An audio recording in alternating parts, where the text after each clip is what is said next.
asalaamaaleykum mbokki Yoff asalaamaaleykum mbokki commune d'arrondissement bu Yoff tey nag ñu ngi am gan gu mag gan goo xam ne nañ ko bàyyi mu présenté boppam muy saltige Mamadou Mbeng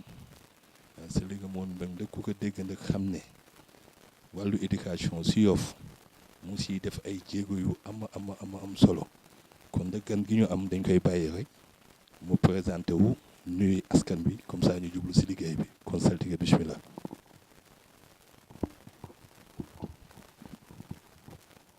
salaamaaleykum mbokk Yoff ñu ngi nuyu ñëpp di leen ziyaara di leen baalu àq di leen ndokkeel di leen ziyaara bu baax a baax jiital ci nuyoo bi la xalif général des Layènes ak njabootu maam di maam yëpp ci teg imam ratib ak imam yi mu seqal imam maa gi ci Yoff yëpp muy imam Mouhamed Ndoy ci teg jaraaf yi saltige yi ndey ji réew yi di ci teg le président des délégués de quartier teg ci magi Yoff jàmbur yi ak képp koo xam ne takk nga ndombu tànk ci Yoff waa administration bi ñoom ñëpp ñu ngi leen di nuyu maire bi nuyu le sous-préfet di wax ne tey présentation bi képp ku gis saltige muy wax rek xam nga ne wàllu njàng ci la jëm parce que njàng moom dafa am solo ci àdduna te ku wax sa ëllëgu dëkk moom foo nga toppatoo say doom ñu jàng bu baax nekk parmi les meilleurs waxoon nañ fi jamono yee génn jàng nag ñooy président parents d'élèves lycée Yoff di yëngatu ci wàllu éducation kon tey li ñu fi dajale tey wàllu njàng moo jógati rek ñu am xéewal bu ñu dikkal te dafa jàmp moo tax sax ñu gaaw jëfandikoo télévision locale bi mooy SIAS moom it ñaanal ko télé bi yàlla na ko yàlla yokk. waaw merci saltige defe naa ne ku wax njàng rek sa xel dafay dem surtout tànk yi mais sànq dañ ko dégg rek ci présentation mu wax saltige dañu bëggoon rek rapidement rek ñu laaj ko saltige ñu wax ko lan mooy taxawaayu saltige ndombu saltige ak taxawaayam ci askanam mooy lan. ndombu saltige de du ma ci sax sori parce que ñëpp xam nañ saltige li mu représenté ci la communauté lébu xam nañ ko waxati ko waaye man volet bi may jël mooy li ma waxoon bi passé rek mooy ndombu tànk doyewuñu ko dara pour nga taxaw sa askan ci zahir ak ci baatin loolu man en dehors de saltige gi dañu takk sunu ndigg comme l'avait dit notre papa El Hadji Bayna Mbeng vraiment ñu ngi koy ñaanal yàlla yokk leeram jom ji ne ci ñun ak bëgg Yoff ak taxawu la communauté lébu ak taxawu Sénégal loolu moo ñu ko cax waxoon ñu doom Yoff sama dëkk la lébu gi sama dëkk la Cap-Vert Sénégal sama dëkk la maa ngi leen di ñaan bu ngeen ci tolloo lépp lu ngeen man ci lu baax na ngeen ko def ci loolu nag bi ñu takkee ndombu tànk ki ba léegi wax boobu day traversé sunu bopp saltige ku ko wax baatin rek leneen la baatin leneen la loolu du lu ñuy wax ci télé waaye bu jotee jëfandikoo ko bu jotee rek nga jóg dem jëfandikoo ko ñëw toogaat kon saltige en tant que autorité coutumière liñ koy doyee dëgg-dëgg bu en dehors de taxawu saw askan ci wàllu baatin mooy da nga war a sol saw dàll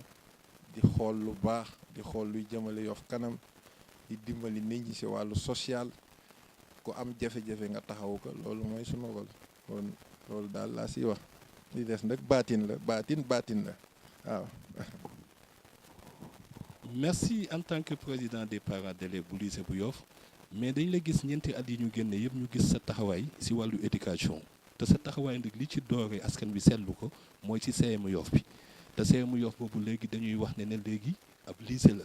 te fi ñu toog di wax ñu ngi wax naa Yoff à un nouveau si lycée de Yoff mais saltige bu ñu lay laaj si wàllu taxawaay boobu ak CM bi ni mu maloon ba CM bi nekk lycée ba tey nag ñu bëgg am lycée moderne rôle boobu dañ lay laaj rek ndax rôle boobu ak taxawaay en tant que président des parents d'élèves yenn jéego nga si def. jéego yi de waa Yoff xam nañ ko wax nañ ko waxati ko mooy jéego yi ñu def ci lycée bi defe naa ku làmba daj amatul ku mu réeri ci Yoff muy képp kuy kilifa xam nga taxawaay bañ ci def képp kuy étudiant wala élève xam nga taxawaay bi képp kuy parent xam nga taxawaay bi ñu fa def kon loolu taxawaay yu nuñ mën a làmba daj la kon loolu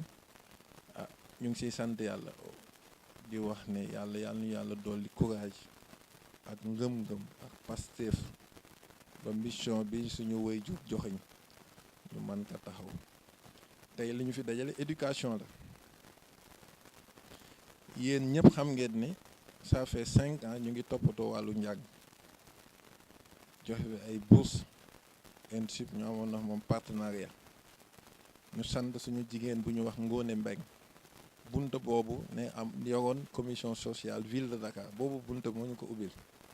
ba yàlla yi def ñu am partenariat bu dëgër ak l'école INSUP léegi ñu wax directement ay bourse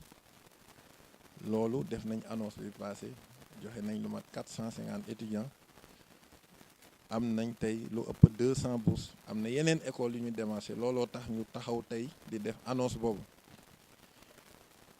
école sénégalo-japonais bi nekk CFPT bi ne ci foire bi fii muy école japonais yi dañ ñu wax xéewal bu baax ci njaboot yi biñ ñu ko waxee mu jàmp comme école mu ngi tijji ñu wax ne am na formation bu fa am ku koy def di nga am niveau 3e boo amee diplôme bi walla boo ko amul yëpp l'essentiel amal niveau 3e muy formation boo xam ne ci wàllu panneau solaire yi la jëm ku wax Sénégal xam ne dafa bari jant te ñëpp xam nañ ne affaire panneau solaire yi mu ngi commencé di développer ci réew mi gis nañ le président Macky Sall yooyu mu def ci àll bi def ko Waalo def ko Jande def ko kii Kajoor pour wàllu énergie solaire ñu am fa formation boo xam ne buy durer 6 mois la ñu xam ne man damay yëngatu ci wàllu éducation ñu ooma déey ma loolu wax ne daal ku am niveau ñu ngi wax parents d'élèves yi ak ñi jàng ak képp ku dégg annonce yi bépp doomu Yoff boo xam ne am nga niveau 3e boo amee diplôme bi walla boo ko amul CFPT bi ne ci foire bi may nañu opportunité ku bëgg a def formation ci wàllu panneau solaire ni muy tëdd nag nii la booy dem da ngay jox sa copie d'identité walla dañ koy sélectionner fii ku ñëw teen bu la neexee ñu orienté la nga dem da ngay jox sa copie d'identité walla nga ut kayit boo xam ne certificat scolaire walla lu firndeel ne def nga 3e boo demee 2000 francs ngay yóbbu ñu defal la test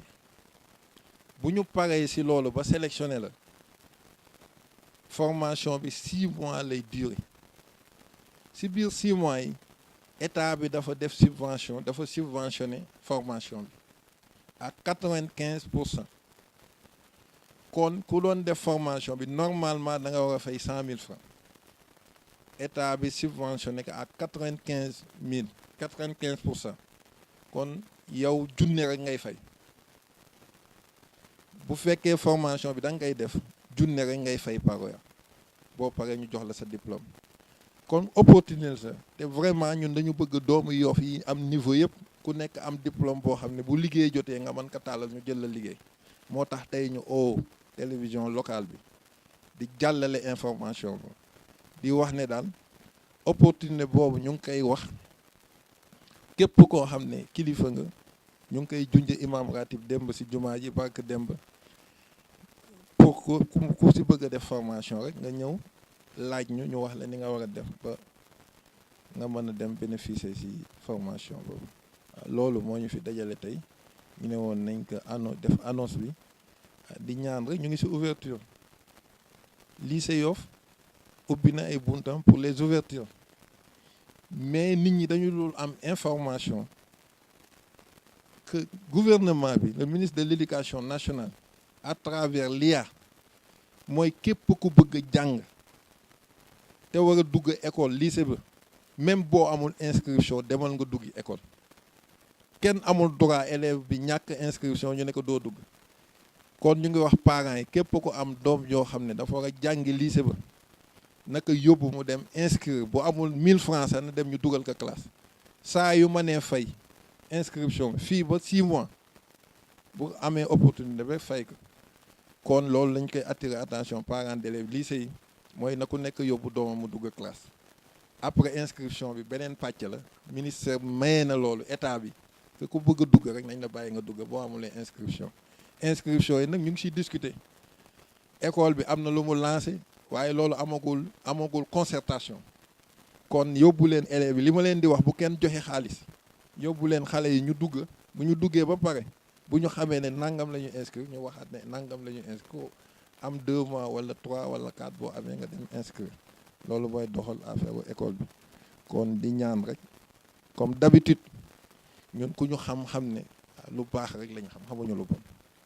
suñu bàyyi jàngaluñu ko suñu ndey ji ñu jóg jàngaluñu ko duñu xas nit duñu wax lu baax lañ xam moom lañ fas yéene dox si Yoff lijjanti ko bu dee leneen rek leneen la bu jotee nag ku nekk nag di nga am sa fayday sa farata bu jotee nga wax waaw. Merci Saltigué dafa mel ni CFP centre de formation professionnelle école sénégalo-japonaise donc opportunité yooyu rek Saltigué dañ lay laaj ne képp koo xam ne intéressé wu nga kon si ban adresse ngay tënku rek pour rapidement ak ndax mën nañu xam ne le nombre est limité ndax limité wuñu ko. non je crois très bien que le nombre bi limité wuñu ko bi si des nag opportunité bi comme si ñun la jaare ñu ngi ñaan ku fa bëgg a dem man nga contacter ànd taxaw Yoff parce que ànd taxaw Yoff ku ko xam nga ne depuis 5 ans si wàllu éducation lay yëngatu man ku ma xam en tant que autorité coutumière muy Saltigué ku ma xam ne si wàllu éducation lay yëngatu kon opportunité mooy ku soxla te bëgg jàngi foofu na nga jël suñu contact ñëw bu dee tóngoor am nañ fa booy sek boo demee si moom dina la orienté bu dee ndenaat keneen bu dee kazalika ba apexi imam sek kon loolu amul limite ba pare ku si bëgg information boo xam ne li ñu wax si télé bi leerul na nga ñëw si kër gi ñu wax la fi nga wax après orienté la nga dem def formation. donc je crois que ki ñu doon dalal mooy le grand Saltigué Mamadou Mbengue Bayda vraiment di président AP lycée bu Yoff vraiment di coordonnateur mouvement ànd taxawu Yoff di coordonner le comité de pilotage des 121 villages lébu mais dañu ñëw rek si benn question d'actualité parce que fan yële nañu dañu dégg ne parrainage def naa mooy xew si réew mi te gis nañ nga porter sa choix sur le chef de l'État ne moom ngay parrainer est-ce que loolu mën nga ñu ko leeral bu baax a baax le fait que ngay parrainer le chef de l'État. loolu moom duñ si wax lañ si waxoon rek si annonce bi mooy ñun autorité coutumière lañ dañ takk ndomb tànk choix bi ñu def si président choix bu mucc ayib la mooy ñun dañ ay kilifa lañ te dañu njaboot nag buñ ko waxee ñun suñu njaboot du Yoff rek njabootewuñu suñu njaboot du Yoff rek njaboot nañ ba jandeer njaboot nañ ba yeen njaboot nañ ba tubaab jalaaw te ku sa bët xonq parfois si man ngay jaare mais loolu tax ñu def choix parrainer le président de la République directement loolu nag noonu la demee mooy ut nañ suñu fiche ñoo def choix si le président de la République pour parrainer ko loolu ñu ngi siy liggéey ñu ngi si taxaw dañ si war a taxawee bu dee fukki nit sax ñoo xam ne fukki nit ñii lañ jël tekk si loxo président loolu rek ñu si intéressé li si neex mooy dafa am lu nit man am lu mu manu maa ngi sant yàlla am na xale bu jigéen boo xam ne si man liggéeyam si man la jaare maa ko utal liggéey dëkk fii si commune bi seen famille bokk PDS 100% PDS famille boobu tey maa leen décroché ba teg leen si loxo président de la République ci parrainage loolu ngay sant yàlla moo tax def lu baax du réer famille boobu dugal naa fa liggéey dugal naa fa ku jàng INSUP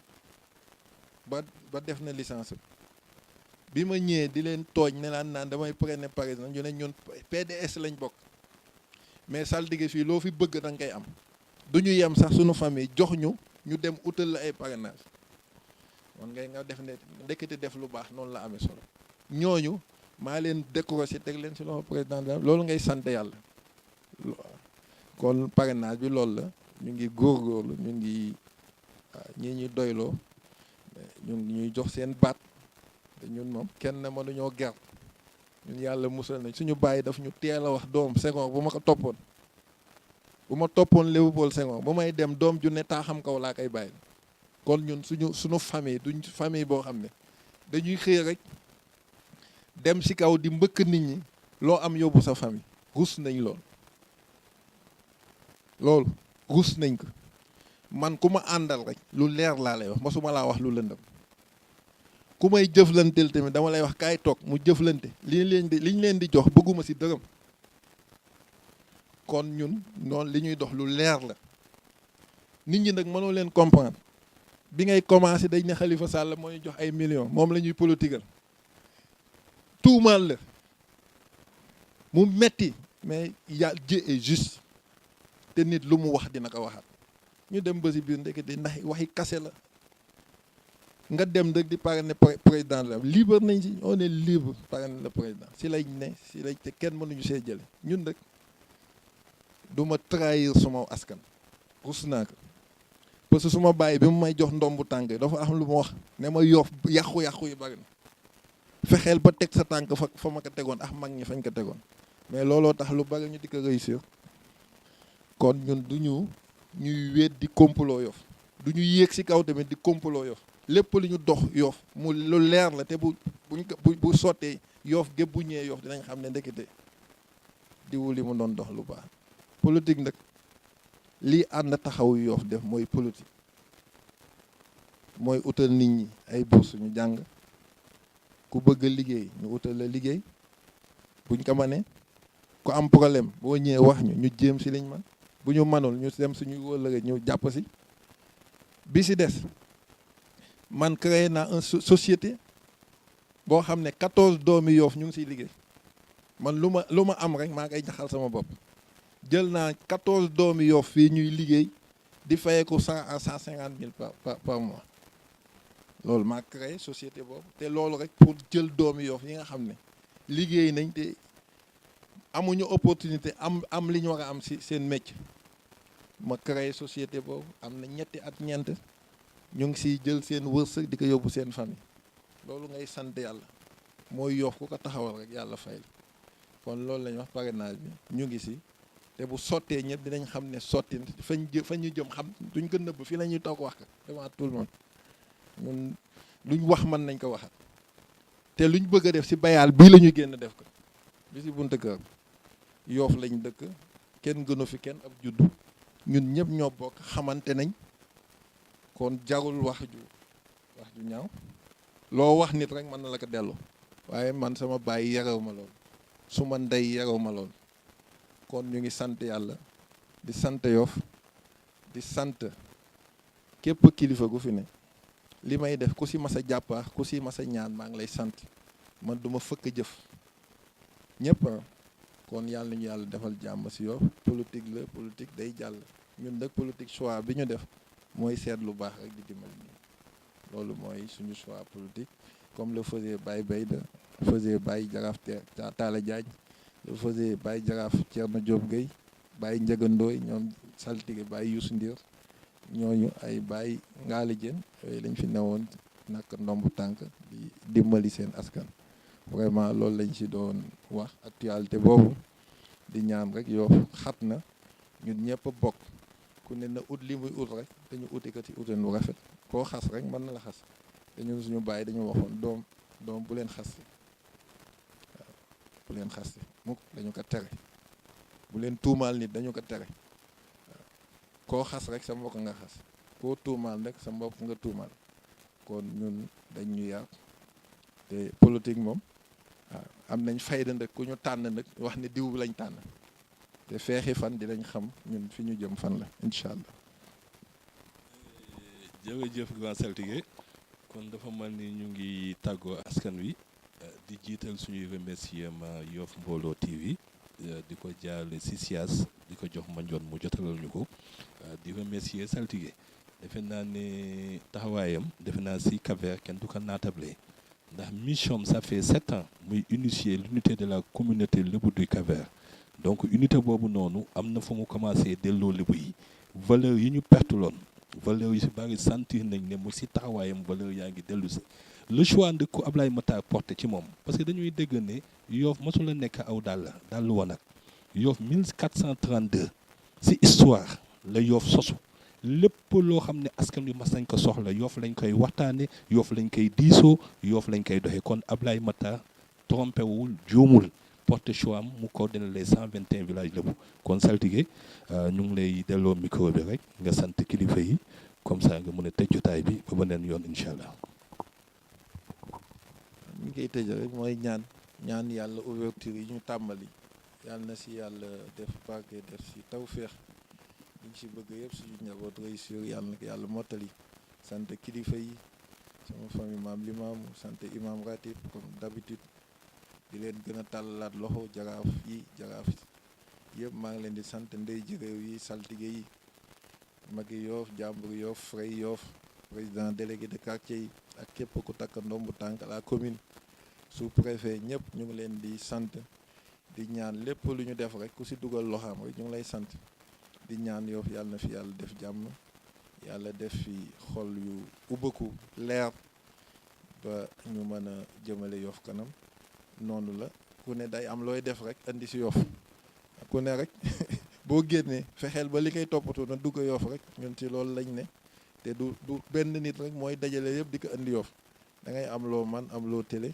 keneen am lu mu man am lu mu télé keneen am lu mu man am lu télé loolu nag loolu ci coobare yàlla la amee kon ñu ngi sant Yoff di sant suma yaay di ko ñaanal gudd fan ak yaay yi ñu jur yëpp képp kuy yaay rek ñu ngi lay ñaanal gudd fan jaare suñu yaay Adama Ñang ñu ngi koy ñaanal gudd fan di ko ñaanal yàlla may ko wér ba ñu man ko teral bu baax a baax parce que loolu la ñu yéene loolu la ñu bëgg yéene ko si yaay yëpp yàlla nañ ko yàlla defal teraanga ju yaatu yoo xam nañ mën a teral suñu yaay yëpp yàlla nañ ko yàlla defal ñaanal suñu wayjur yi génn àdduna jaare suñu wayjur Alaaji Bayna Mbeng ak képp ku mu tëddal si biir suuf ñoom ñëpp ñu ngi leen di ñaanal yàlla xare leen àjjana di ñaanal Yoff yàlla fi yàlla dolli jàmm dolli fi sutura dolli fi déggoo ba li ñu bëgg yëpp yàlla defal allahumma salli ala sayyidina Muhammad wa sallim